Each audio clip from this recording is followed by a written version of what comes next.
But I was thinking about women that have inspired me this week, and I think David touched on all the different ways that there are women and different ways of mothering and what that looks like. And just this week, I've really been inspired by a foster mum and a grandma that looks after her grandchildren, and a mother that has got a very sick child, and also a woman who is nearing the end of her life. And these women have all been inspiring. Life is actually quite hard for each one of them. There's a lot of really difficult things that they're going through that I'm just not experiencing in my life.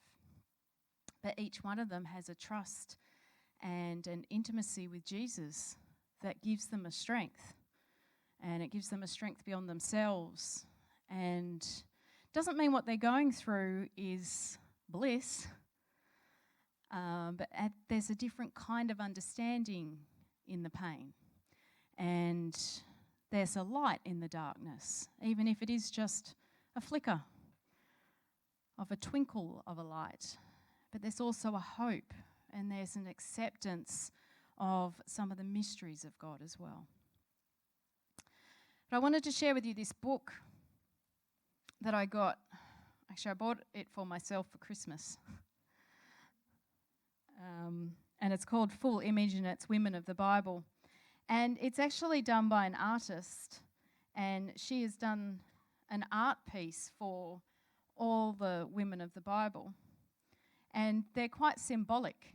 So each one has symbols perhaps in their hair or in the background that symbolize different things about the different women of the Bible. And I was flicking through to see which one was inspiring me for this week. And, there's so many women with inspiring stories in the Bible. But I landed on Mary of Bethany, and I don't know if you can see the picture there. But there's some symbols there and the oil, and she's written some words. And I'll leave this book out, and I encourage you to come and have a look at it after the service and just see some of the artwork and all the different women.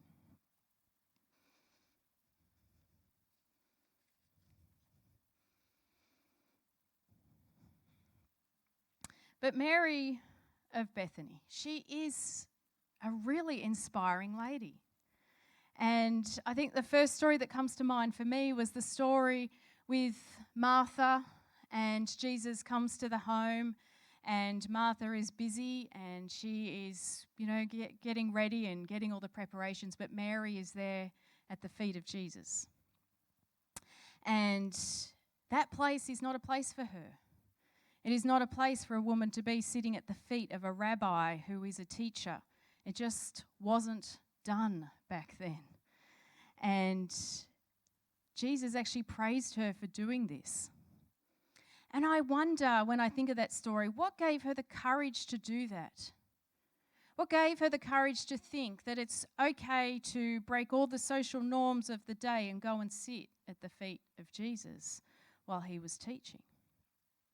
Maybe she was just desperate to learn and she'll deal with the consequences.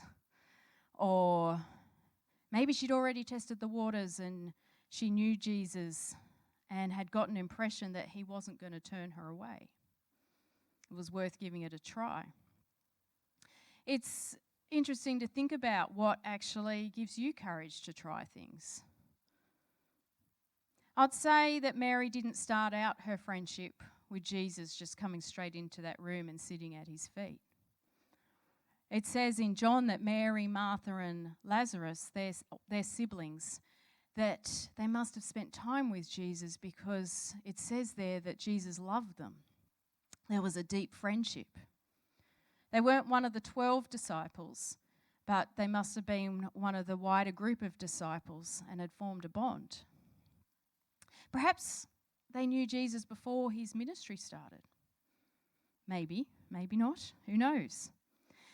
But a relationship would have given Mary the courage to sit at his feet. And when we have relationship, that builds trust. And then trust gives us a space for courage. And courage gives us room to grow. And growth gives us a space for fulfillment to be all that we are to be. You know, just like in the series of Exodus, we said over and over again, do you trust God? Are you going to trust God in this situation? Do you trust God with your life? Mary seemed to know Jesus. And I encourage each one of us in the room to keep knowing Jesus. It says in the Bible, as you know Jesus, you know God. And it's about relationship. It's a relationship with him. You know, I encourage you to read one of the Gospels. I actually decided to read John just in one go. It actually didn't take very long. It took less than a couple of hours. And I would easily sit for a couple of hours and watch a movie or watch Netflix series over and over. It's not that long to sit or maybe use the audio and just listen to it from beginning to end. You really get a different perspective of Jesus when you just read the entire story. But moving on in the story, the order of events is a little bit hard to work out, but we come up to John 11, and this is that story when Lazarus is sick.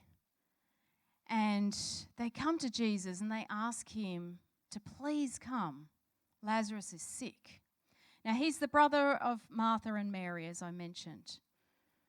And in this story, right at the start, Mary is portrayed in the writing as being quite an important figure in this story. Now, Jesus didn't go straight away. There were a lot of tensions at the time. The Jews had been trying to actually stone him, and the threat upon his life was increasing. And now he was asked to go back to Judea, just to the place where he had been threatened by stoning by Mary and Martha. And it is actually quite a threat to his life to go back there. It wasn't really safe to do so. And Thomas, one of the disciples at the time, and it says it in verse 16, he basically says, oh, well, let's go. Let's all die with him. You know, it's hard to know the tone that he used. Perhaps he did it as I did. And he's just thinking, well, here we go again. But, you know, life is a bit dangerous with Jesus. Or maybe he was a bit more valiant and he was, okay, let's go. Let's all die together. I'm not sure which one it was. But either way, he showed courage. They all showed courage. And they went with him. They actually didn't want to at the start. They saw no great need to go because Jesus had said that Lazarus was asleep. And that's when they were stalling about heading on to this dangerous place. And then Jesus makes it quite clear, I think, to get them on board with the travel plans. And he says, guys, Lazarus is dead. So maybe they felt it of great importance now because they need to go mourn their friend. I'm not sure if they really got the message that Jesus was going to wake him up and raise him from the dead. But one would think they've been with Jesus long enough to know that life was usually unexpected and they didn't know what would or could happen. And they trusted him and they went with Jesus to this man, Lazarus. And they risked their lives for the one. As Jesus had a habit for looking out for the one, and he encourages us to do the same. And they go. And we come to this beautiful scene. And I want to read it for you from John 11.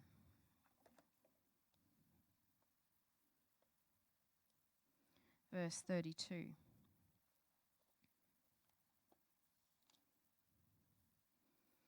we come to this spot, and it says, when Mary reached the place where Jesus was and saw him, she fell at his feet and said, Lord, if you had been here, my brother would not have died. And when Jesus saw her weeping and the Jews who had come along with her also weeping, he was deeply moved in spirit and troubled. Where have you laid him? He asked. "Come and see, Lord," they replied. And Jesus wept. And the Jews said, "See how he loved him." But some of them said, "Could not he who opened the eyes of a blind man have kept this man from dying?" You know, they wept together.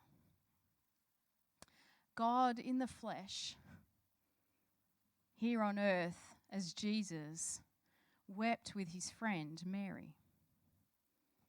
We need to hold on to this scene when we're grieving. Grieving the loss of someone is real.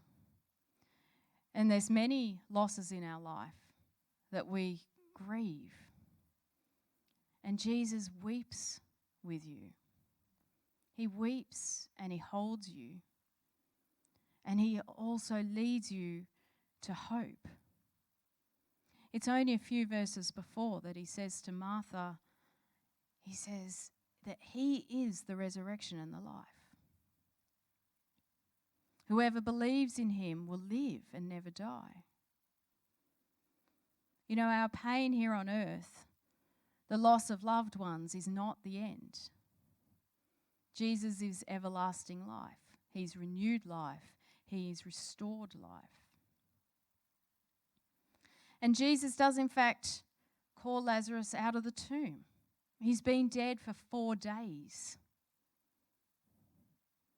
You know, I see this as him demonstrating in the physical what he actually does in the spiritual.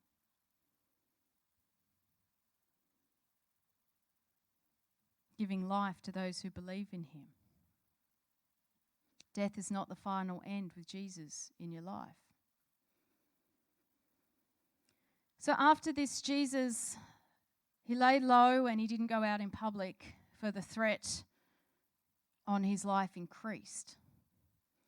And 6 days before the Passover, Jesus came to Bethany again and went and had dinner with Lazarus. And Martha was serving them again. And interesting, the term here in John for Martha, served, the word there that is in Greek for served is the same word Paul uses for deacon in a church setting. Now they're reclining at the table on the floor. You know how they had the tables down the floor and they had cushions and they would recline as in like lying basically on their tummies or on their side at the table to eat with their feet out. I cannot see how that could be comfortable at all to eat. But that is what they did. And maybe it stopped you eating too much because you're lying on your tummy. So maybe we should all try it sometimes. But obviously it was comfy for them because they were used to it and it's what they did. And then we come to this most intimate moment. And Mary comes in. And she comes in with a pint of pure nard, which is it's a perfume, it's an oil, and she pours it on Jesus' feet. And then she wipes it with her hair. And the house filled with the fragrance. They could all smell it. They could all see it. What on earth gave her the courage to do that? It is actually a little crazy. It's outrageous. You know, a woman was not meant to eat with the men in that room. She definitely wasn't meant to unveil her hair. Her hair is meant to be covered. And the nard here is worth roughly a year's wages. Now, I read recently that I could be wrong, but the average wage in Sydney was about $80,000. It'll be something around that.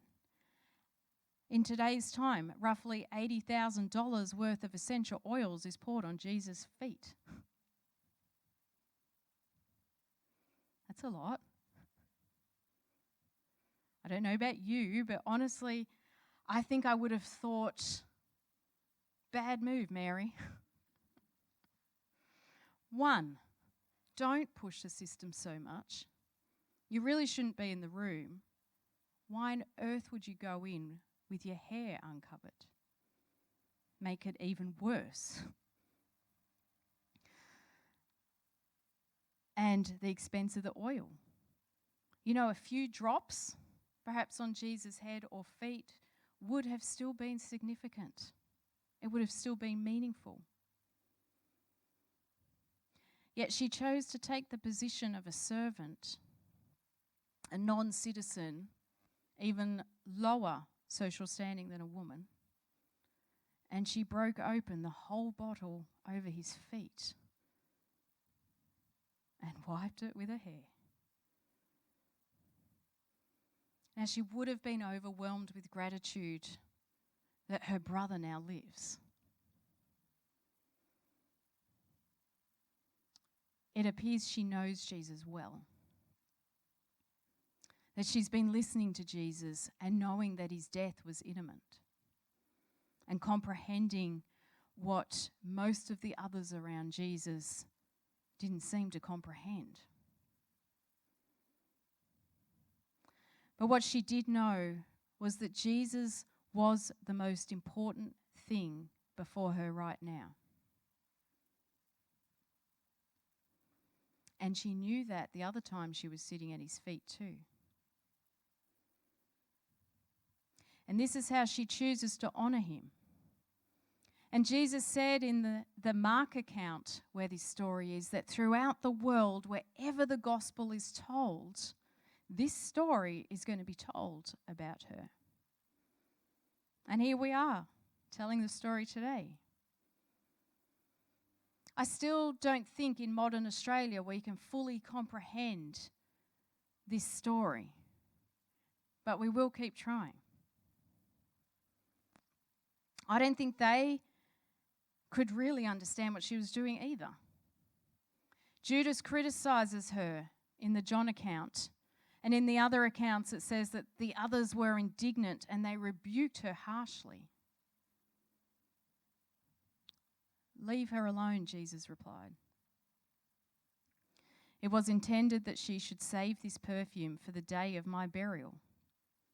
You will always have the poor among you, but you will not always have me."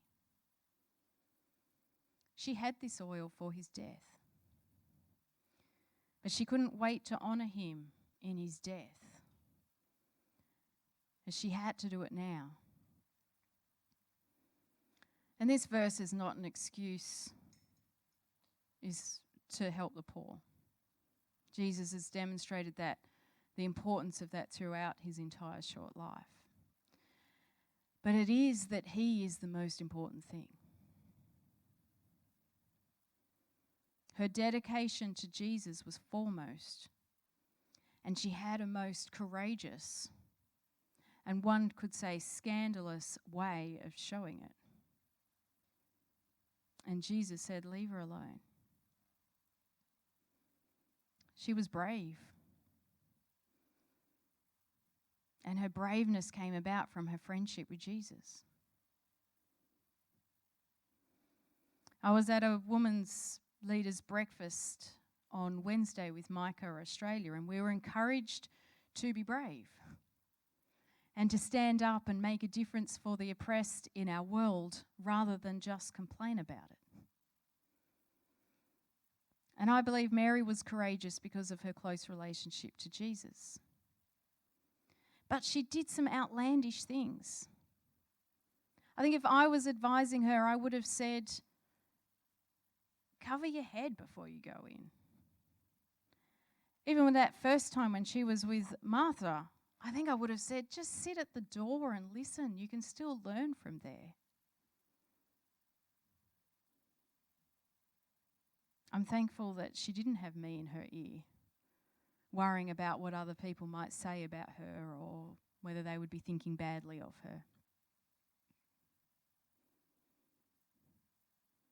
She trusted that friendship she had with Jesus.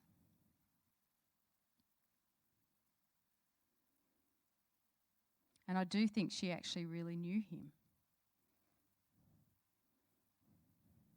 And we still talk of her today, as the scriptures say. I don't want to be like the disciples in the room, mumbling and criticizing Mary and her actions. But how many times do we do this to ourselves as well? You know, good self-reflection is important for us, but some of us can sit in a place of criticizing ourselves and taking on and believing the negative words that have been spoken over you. You know, it's time to listen to Jesus as the loudest words over your life and to let go of the criticisms and the negativity. You know, it's only a week later from this event and we have the next story of feet. And it's Jesus washing the feet of the disciples, taking that position of a servant. It really was the lowest position you could take. You were not even seen as a citizen, and Jesus took that position. And he washed their feet to say, I love you. I cleanse you. I see you. You are worthy of the love of Jesus. And he says, go and do likewise. He says, love as I have loved you. Serve as I have served you.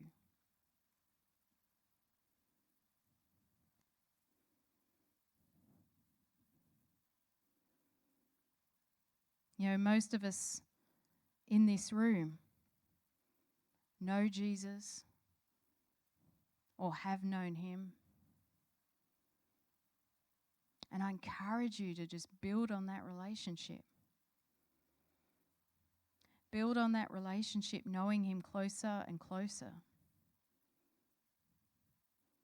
Because it gives you courage in your life. I want to pray. Join me in prayer. Lord Jesus, we come to you now and we want to know you more. Know you in our lives. Know who you are. The love that you have. The way you loved others. The way you saw people. The way you see us. And I pray for each person in this room that courage can grow, that their trust in you, Jesus, will grow, and a relationship with you will just be stronger and closer every day. Help us to know you, Jesus. Also, pray for each person in this room that has had words spoken over them, criticisms, people not understanding them, words that are not from you. And I just pray now that you break the power of those words over each person.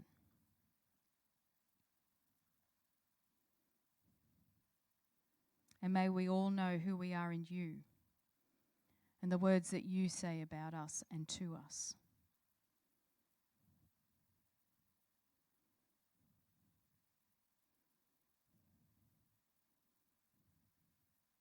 And we thank you for your love, and we thank you for your grace and your forgiveness and your mercy. And we thank you that you call each one of us closer and closer unto yourself. In Jesus' name.